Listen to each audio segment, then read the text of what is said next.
Assalamualaikum warahmatullahi wabarakatuh. Sahabat Mahi TV yang dirahmati Allah Subhanahu wa taala. Alhamdulillah bahwa hari ini ya kita masih diberikan kenikmatan oleh Allah Subhanahu wa taala untuk bisa melakukan ibadah di bulan Ramadan. Di mana Allah Subhanahu wa taala akan melipat gandakan seluruh amal perbuatan kita. Ya, di mana Allah Subhanahu wa taala akan menutup ya, seluruh pintu-pintu syaitan ya, sehingga kita bisa terjerumus ke dalam kemaksiatan. Sahabat Mahi TV yang dirahmati Allah Subhanahu wa taala, bahwa di bulan Ramadan adalah bulannya perjuangan. Ya, sebagaimana Nabi kita Muhammad SAW telah melakukan perjuangan jihad fisabilillah di bulan Ramadan. Salah satu jihad yang paling fenomenal yang dilakukan oleh Nabi kita Muhammad SAW adalah jihad perang Badar Al-Kubro, di mana perang Badar Al-Kubro ini adalah perang yang dimana Rasul SAW sendirilah menjadi seorang pemimpinnya, di mana Rasul bersama 330 pasukan Muslim ya, melawan 1000 pasukan kafir Quraisy.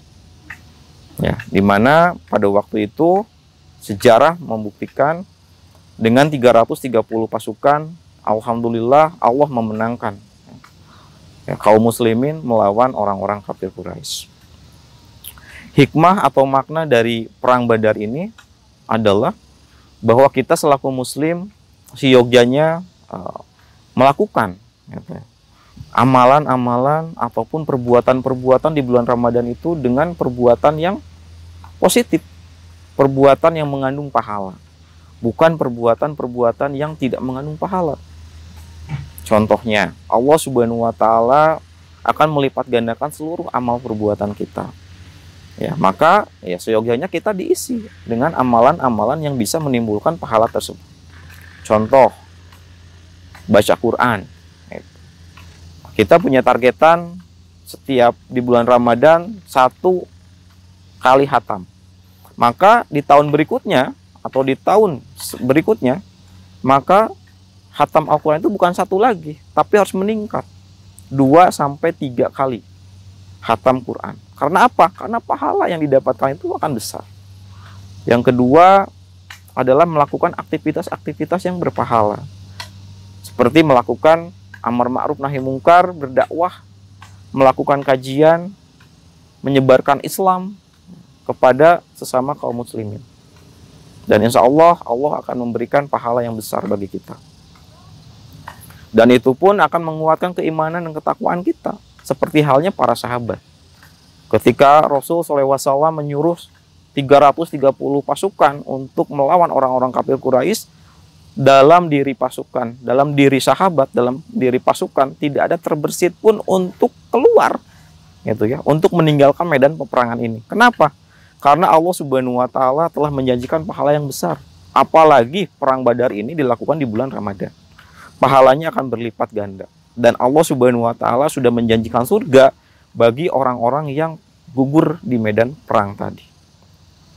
Sahabat Mahi TV yang dirahmati Allah Subhanahu wa taala, mumpung hari ini kita masih diberikan kesehatan, masih diberikan nyawa oleh Allah Subhanahu wa taala untuk melakukan ibadah kepadanya, apalagi di bulan Ramadan, maka totalitaskanlah diri kita ya, untuk selalu mendapatkan, untuk selalu berlomba meraih amalan tertinggi kita. Ya, sebagaimana Allah Subhanahu wa taala dalam surat Yasin ada penggalan yang disebut dengan asarohum, ya, berkas-berkas yang ditinggalkan.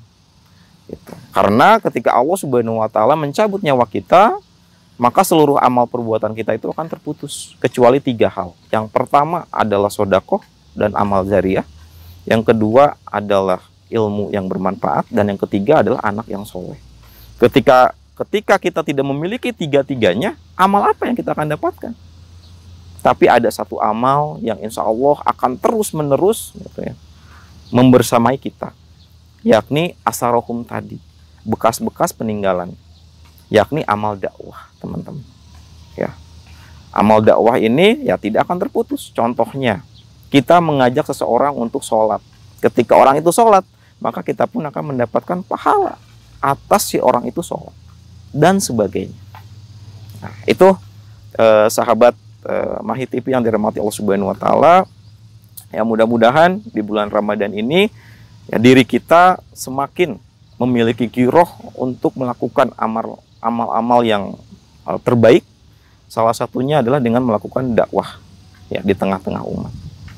Wabillahi taufiq wal hidayah. Assalamualaikum warahmatullahi wabarakatuh.